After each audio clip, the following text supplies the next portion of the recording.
Hey, what's up, guys? So we got week 6 coming up this weekend, and another game I wanted to kind of go over and have a few comments about is this UCF Florida game. The game will be in Gainesville. UCF coming off that loss from Colorado last week, and Florida's actually coming off of a bye week. Um, when the line on this game first came out, um, going all the way back to after the Florida Mississippi State game, Florida was favored by about 2.5 points, depending on which book you looked at. And just over as the times goes by has gone by, like I said, Florida had the week and UCF ended up taking the loss to Colorado. The Even though UCF took that loss, the line has actually flipped to back to UCF or to UCF, and now Central Florida is favored by 2.5 there in the swamp. Something that I realized when I heard mentioned, and it really carries some weight, both in the way this game will be planned for and the play calling will be planned for and executed. UCF starting quarterback KJ Jefferson was the starting quarterback for Arkansas last year, and Jefferson, as Arkansas starting quarterback, went to Gainesville last year and beat Florida. So, a little bit of experience coming in to this situation, with KJ Jefferson already playing quarterback against, you know, most of the players Florida's going to put on the field. So between that and just the way Gus Malzahn is going to plan for this game, I mean, they know full well already, Florida's weaknesses. I mean, Florida can't stop the run. So, run the ball. It would not surprise me if and Jefferson's an okay passer. Like, I won't go to the extent to say he's a bad quarterback. He is an inconsistent quarterback. You may get a good deep ball from him down the field, that looks good on a play or two or whatever, and then you don't. He's either throwing an interception or throwing to nobody. But looking at the problems that Florida has had, up till now, anyway, you can be sure that Gus Malzahn is going to be smart enough and clever enough to at least create and tailor some kind of plan that's going to play to Jefferson's strengths. Because something that is going to drive Florida crazy, which served Central Florida very well, actually, in the first couple of weeks until they got to Colorado, was Jefferson's ability to run. And it's not that, he takes off running when the play breaks down and he's just trying to extend the play for a little bit. They have designed runs for this guy. So if Florida, you know, continues to have problems stopping the run, they're going to be they're going to be into it. Even if Florida was still favored in this game, I would pick Central Florida to win it. But there's an interesting correlation that's being talked about a little bit. Um, Supposedly, the writing is definitely on the wall for Billy Napier. Whether they fire him today, tomorrow, or if they wait till December, he is not going to be the head coach of the Florida Gators next year. And supposedly, it's going around in pretty credible circles that he's not going to be the only one let go. There have been several assistant coaches that, just for whatever reason, they have stopped recruiting.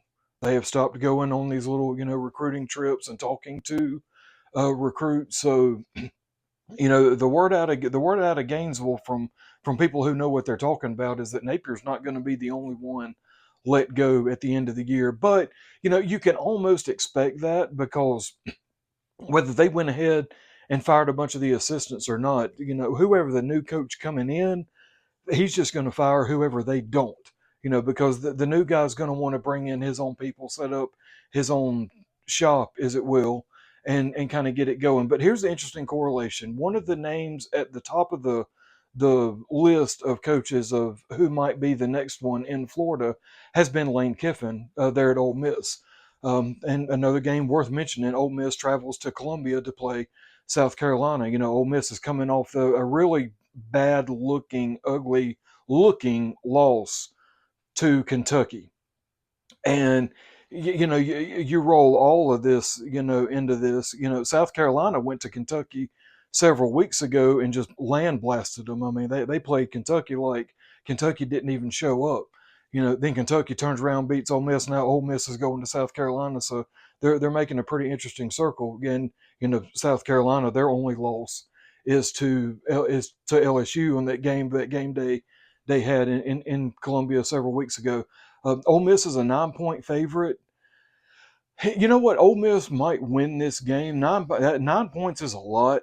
Um, word is that South Carolina is going to have their starting quarterback returned to them. He got injured a little bit, took a bump in I believe it was the LSU game. But the word is that he's going to be back. And Ole Miss we'll see what kind of game plan they decide to put on the field, because if you're Ole Miss planning for South Carolina and vice versa, you go back, went to the South Carolina LSU game. Now, granted, LSU terrible, not terrible. I'm not going to say terrible. I'm going to say very questionable defense. But even on the other side of it, South Carolina's defense was able to get to LSU's offense.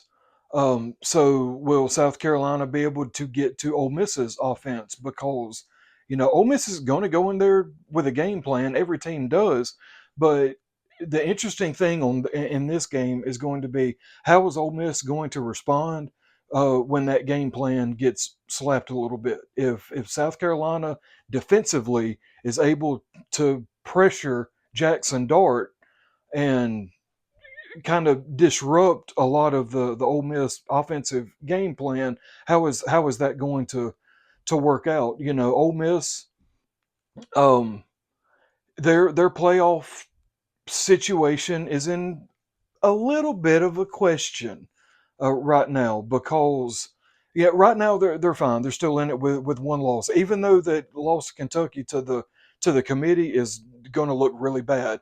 However, Ole Miss still has LSU, Oklahoma, and Georgia. So, you know, I know the Ole Miss LSU, series goes way back, and with LSU having a questionable defense, I'm expecting the Ole Miss LSU game when it comes up to be kind of close. I'm expecting it to be really high scoring. Then Oklahoma, Oklahoma's got a questionable offense. A couple of weeks ago when Tennessee basically retired Oklahoma's starting quarterback, how were they going to look, you know, going forward? Oklahoma didn't look terrible at Auburn last weekend, but still against a team like Ole Miss, we'll see how they fare. And then the Ole Miss Georgia thing. I mean, Georgia's going to be favored in all aspects of that game, and that game might be closer than what it appears. And even though Georgia lost the Alabama game, Georgia is still Georgia. And I don't think Ole Miss is I don't think Ole Miss is an overly serious threat to Georgia when it comes to that one. So here's what the big picture, you know, kind of conspiracy theorists, folks are kind of going around with. How does the potential move for Lane Kiffin from Ole Miss to Florida look if Florida loses to Central Florida, and if by just really kind of just a weird coincidence, or a weird situation rather, if South Carolina knocks off Ole Miss this weekend? Because a a one loss Ole Miss team, a one loss Ole Miss team at the end of the season still goes to the playoffs. A 2-loss Ole Miss team, maybe. We have to see, who the other loss is to, and kind of start factoring in several different things when you get to that. If the SEC is lucky enough to get about 4 teams into the playoffs, Ole Miss has 3 losses at the end of the season and they're done. They'll get a bowl game to some, Birmingham, Memphis thing or whatever, but they're not going to the playoffs. Lane Kiffin, if Ole Miss, worst case scenario for Ole Miss, for that fan base and for that team, if you wake up at the end of the season and Ole Miss has 3 losses on the season, Lane Kiffin will leave you in the middle of the night. He did it to Tennessee. He will bail before the bowl game. Um, he will have one if Ole Miss gets the third loss on the season, he will have no incentive to stay, especially if the rumors turn out to be true and he's at the top of the list for Florida, and that's who Florida really wants. They start waving that kind of money, even though the buyout, and supposedly the buyout has been taken care of. I think it's in the neighborhood of 20 something, about 28 million or something. I could be way off, but seems like that's what I read. They get that buyout and then come up with an attractive package for the next guy. But yeah, if things kind of start derailing a little bit in Oxford, Ole Miss takes that third loss and they know they're not going to the playoffs, because everybody's saying Lane Kiffin won't leave now because Ole Miss is a playoff team and he'll at least stay through the playoffs. Hey, Ole Miss gets their wins and doesn't finish any worse than one or two losses and makes the playoffs. He will. He will stay and coach that team through the playoffs. But then if you're Florida, and you're holding out for him, Florida's at the point now, they've already lost one recruit. And I did a little video yesterday about a recruit they had flip up to Syracuse. He's not going to be the only one. And it's almost understandable because, right, wrong, or otherwise, hate it or love it, players commit to coaches. They don't really necessarily commit to the school. So, that guy's not going to be the only commit they lose. The next guy needs to come in and start putting it back together, because Florida, as everybody should well know, if if if the new Florida coach came in tomorrow, if Billy Napier got fired today and they brought in a new coach tomorrow, Florida's 3 years from being relevant, because the whole thing's going to have to be rebuilt from the ground up. And it's being said that, again, worst case scenario, every day or every week that goes by that the new coach is not announced, it puts Florida behind another 2 or 3 months. So, the job is already serious work cut out for whoever's going to be coming in, because first of all, the new coach is going to have to come in and recruit that team. DJ Lagway, that quarterback they've got down there, playing behind Graham Mertz. Now, Graham Mertz is a dumpster fire, and he has been everywhere he's ever played.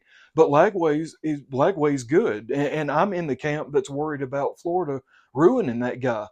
You, I don't think very many people would argue with me, and even Florida people, most of them anyway, I think would agree. When the end of the season rolls around, depending on the new hire, on who the new hire is, and when they can make that announcement, don't be surprised if Lagway hits the portal, because somebody's going to want him. And what's going to end up happening, Florida's going to be a rain show one way or another. But what's going to happen, all these really good recruits and really good players, the ones that are still left at both Florida and Florida State, if those two schools don't start righting the ship tomorrow, for one, they're going to start losing recruits. They already have. And for two, at the end of the year, the better of their players are going to hit the portal. And so between the recruits and the players, 60% of them are going to end up down in Miami. So then, you're not only are you losing your best talent, you're losing your best talent to an in-state rival.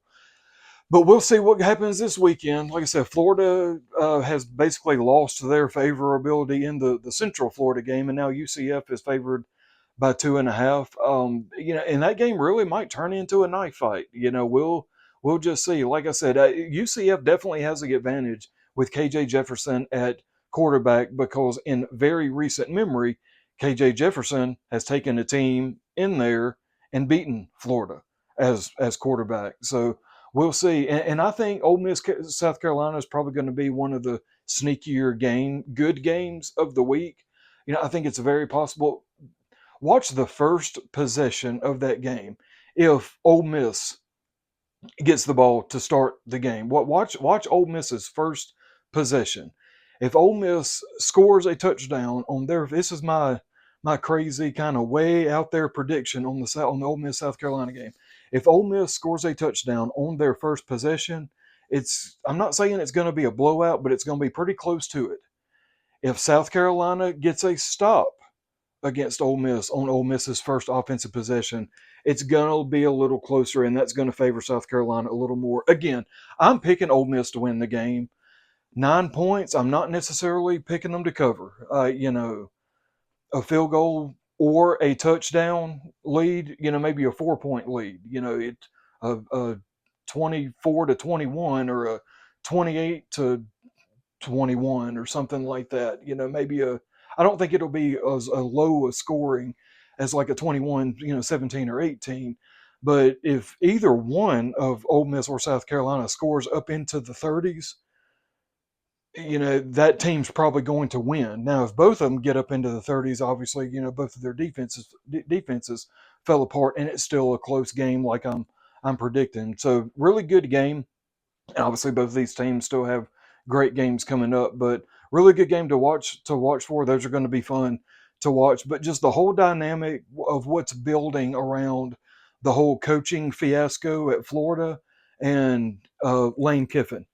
So we'll see. I know as a Tennessee fan, and I don't think I'm going to be the only one. I really wouldn't mind seeing Lane Kiffin go to Florida. Now, some people would probably call me crazy. I mean, the guy has his moments where he can be a good coach. He does know the game of football, and he can coach it well. However, Lane Kiffin, Tennessee, we never got our revenge for the Ole Miss incident from a couple of years ago. So, or whenever that was. Yeah, I think it was 2 years ago. We never really got our revenge for that. So, seeing Lane Kiffin at Florida and Tennessee being able to go on a bit of a win streak against Florida, is going to be great just right by itself. If Tennessee can go on a win streak against Florida with Lane Kiffin as the head coach, it's just going to make it better. It's just going to make it that much sweeter. But we'll see what happens with that. It's going to be fun one way or another. Y'all have a great day. Thanks for checking out the video, and we'll see you next time.